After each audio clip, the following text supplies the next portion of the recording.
Welcome to the Golden Bear Halftime Report presented by KUSSI. I'm Steve Degler. Joining us today will be volleyball coach John Gump. But first, we'll start with field hockey coach Marci Scheuing, who is in her fifth year at Kutztown. And when you look at year number 5, which for me is hard to believe already that it's been 5 years, how have you been able to put your stamp on the program after taking over for a longtime coach? Yeah, it's been great. We we are finally at the point where it's all my fault, as they say, that all the recruits are mine now. And I really like what we're doing. Obviously, we're having a great season so far. And I have a senior class. I have 7 seniors, 1's hurt, and 6 are starters. So we have a lot of experience out there. And you can tell in the closer games right now, the ones that we've pulled through and won, when we beat Westchester the other night and when they were ranked 3rd in the country and things like that, that didn't happen a couple years ago. So you can tell that the maturity is there now as well. You've been ranked as high as number 5 in the country in Division II this year. What does that say about the state of your program? Yeah, I don't ever really look at the rankings because that just gives you a bullseye. So I'd rather not be ranked until the very end of the season and then make the playoffs and go to the national championship is the goal, obviously.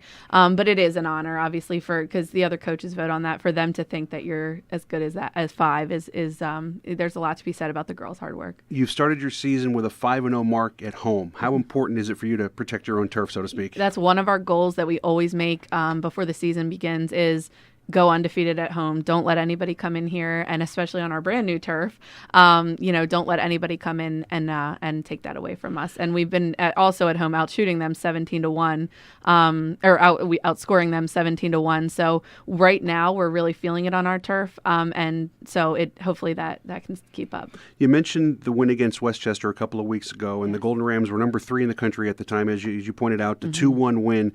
Is that a signature win that your program's been kind of looking for? Absolutely. Last year, we didn't have that signature win. And in the end, I think it really did hurt us not to get that momentum boost, And getting that win this early in the season, it did a lot for our confidence and really, carried us into a win that following Saturday against Seton Hill as well. So I definitely think it showed my team that we can play with anyone. Your top scorer this year has been Kira Wozniak. What makes her such a special scorer? Kira's a great kid. She had several Division I offers, but knew that she wanted to play right away. And so ultimately chose Kutztown. Great kid, very hard-nosed player, very serious in warm-ups. You can't even talk to her because she's ready to go at all times. And she's just outstanding. So it really is a pleasure to coach her. But her thing is you never know what she's going to do. She has so much ability to do whatever she wants with the ball.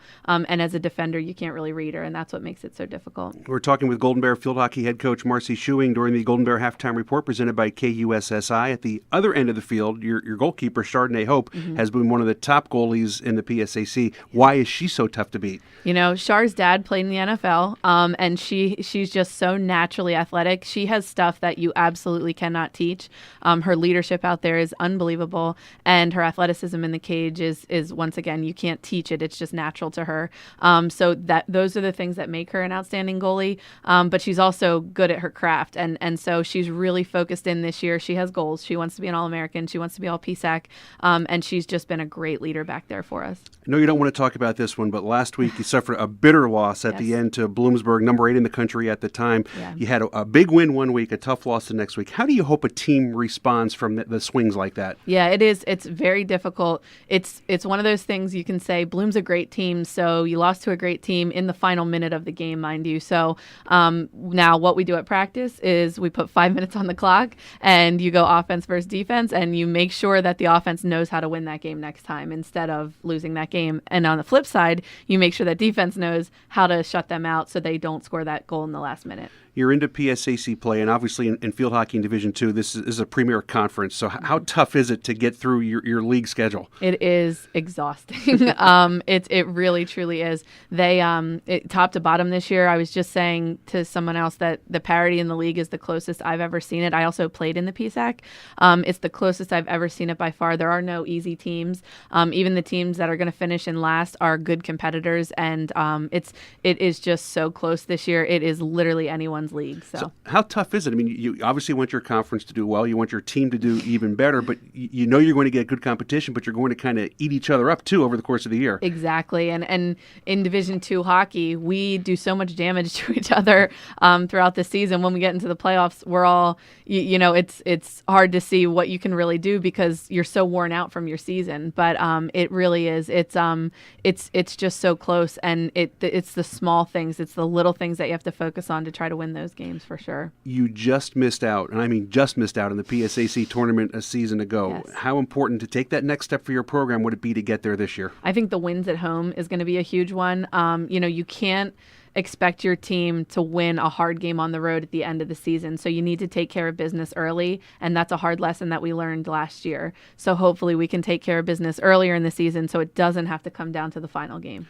I know we talked about it last year when you were on the show, but you're in a really good area because the field hockey in Berks County and in the Lehigh Valley at high school is especially good. Is it still that way? Does it make it easier to recruit a little bit? Absolutely. One of our freshmen this year, Trinity Ponton, is from Wyomissing High School, and she's the first Berks County recruit that I've actually brought in, and as a freshman, she's tied with Kira as one of our leading scorers. So it's exciting to bring those kids here and keep them home, keep them in Berks County instead of watching them go to a PSAC competitor and play for them.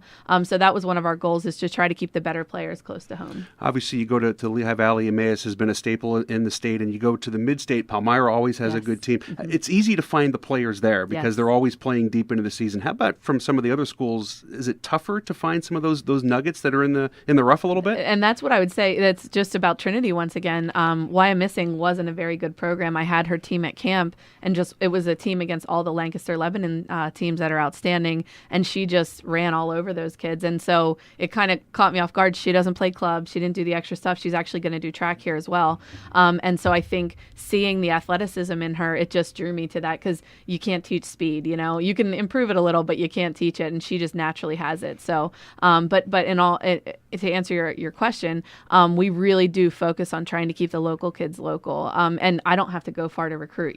There is just so many good kids around here. We have a kid from Palmyra that we got that's a freshman. And next year we have a kid from Penn Manor coming. And so we're trying to get to those top high schools. And maybe it's not their best player at those top high schools, but their fundamentals are outstanding. To have the U.S. team camped so close in Lancaster, does that help too? Yes, it's just so neat. We actually played a game there this year, a non-conference game against Queens from Charlotte, North Carolina, and it was just so neat. The girls love the experience. We won the game. You're on the turf that the U.S. team plays on, so it was really cool. Well, good start to the season. Hopefully playoffs are in the fold this year, Absolutely. and best That's of luck the rest of the way. Yeah, thank you so much. Marci Scheuing, field hockey coach here at Kutztown, our guest on the Halftime Report presented by KUSSI. When we come back, we'll be joined by volleyball coach John Gump right after this. We are back on the Golden Bear Halftime Report presented by KUSSI. I'm Steve Degler, joined in this segment by volleyball coach John Gump in his 21st season here at Kutztown. And Gumper, I know one of the things this year, you have a young team, and that can be good and that can be bad at points. How's it gone for you so far this year? Well, one of the important things with a young team is you want to see progress. And we've seen a great deal of progress from the beginning of the year. I mean, obviously, there are challenges when you have a young group. One of the things that's helped us is we have a group of, well, not really a group of seniors. We have a pair of seniors who have done a really nice job in terms of leading this group and kind of setting the tone for what the expectations are and how we want to approach things.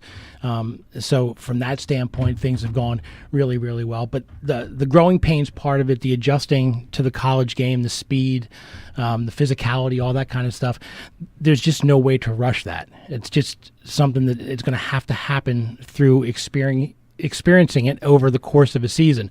But I've been really pleased with what I've seen so far and look forward to us continuing to get better as the season goes on. You've pulled out some tough wins this year, including a 3-2 win here at home against Shepherd. How important is it for them to learn how to win early in their careers? It's important, particularly in the last couple of seasons. A lot of those matches have gone the other way for us. And the way we won it, coming back from being down 0-2, I think was really important too, for them to understand that you're never out of a match. As long as there's still a point that the other team needs to win, you still have some life. And I think we learned that lesson, and we're hopeful that we won't need to do that quite as often going forward. But it's nice to know that we have a group that's not going to quit in situations where things look bleak. Your team was on the road quite a bit to start the season. Is it better to travel early and get it out of the way as opposed to maybe later in the year? I like traveling, particularly with a young team. You get a chance for kids to get to know each other and spend time together. We were in Virginia Beach, our first night playing there. We were done by the middle of the afternoon, so we went down to the beach and had a nice dinner. And then the kids wanted to go on the beach for a little bit, and I stayed, by the boardwalk. And within 10 minutes, we had 2/3 of our team in the ocean, fully clothed. Not exactly what I expected when we went down there, but it's an experience that they won't ever forget, and that kind of stuff's important. That's the veteran 21st year coach. You stayed on the boardwalk. Yes, and then ran across the street to buy towels. You talk about a young team, 12 newcomers this year. You've been able to get most of them into action, if not all of them. How have they acclimated to, as you talked about, the pace, the physicality of the college game? We're starting to see a little bit, getting into the conference, the Friday, Saturday games. We're starting to see, a little bit on the Saturday turnaround from the 7 o'clock match on Friday. Maybe a little bit of dead legs early on. It's just not something they're used to, but they work extremely hard, and it's something that they will adjust to eventually. But in total, this group they bring a great energy to our gym every day. For the second straight season, your top player has been Brittany Moyer. What makes her such a good player? She's just incredibly solid in all facets. I mean, she handles the ball extremely well in serve receive. She's an excellent defender. She's athletic, so we can move her around a lot on offense because she's not the biggest kid. So generally, she's given up some size at the net. So her ability to move around allows us to create some matchups for her. And then she's just a really, really smart hitter. She knows when to pull back and when to be aggressive. To have somebody who's so versatile and can do the different aspects of volleyball, how much of a luxury is that for a coach? Well, the more things that individual players can do, the more creative you can be. And that's one of the things that this entire group has. There's a lot more versatility with some of our players, and allows us to be a little bit more creative offensively because we don't have to limit what we do because of a limit to somebody's skill set. John Gump, volleyball coach here at Kutztown, our guest on the Golden Bear Halftime Report presented by KUSSI. Who are some of the other role players who have contributed for you so far this year? We've gotten a really nice performance from Jess Howe, who's one of our juniors. She made the move from left side to right side this year. And there's always a little bit of growing pains even for returning players when you change positions and having to adjust there. But she's done a really nice job helping us get a little bit more offense from the right side this year. We moved Nikki Carpenter, another one of our juniors, back into the middle this year from the right side. And she's starting to come along. She's our leading blocker. And we're hopeful that we can start to get more and more offense out of the middle as well. You start the PSAC schedule with East versus West. What's the difference of crossover play as opposed to your play within your division? Well, everything counts in the standings in volleyball, so you kind of treat them all the same way. The biggest difference is you're not going to see these teams twice, so you're only going to get one shot at them as opposed to the teams that are in your division. You're going to play them twice, but we look at everything.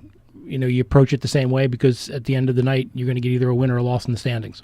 When you look at bringing in all these young players, what are your short-term goals? What are your long-term goals with the program right now? Well, the short-term goal, obviously, we want to get back into the playoffs. It's been a while since we've been there.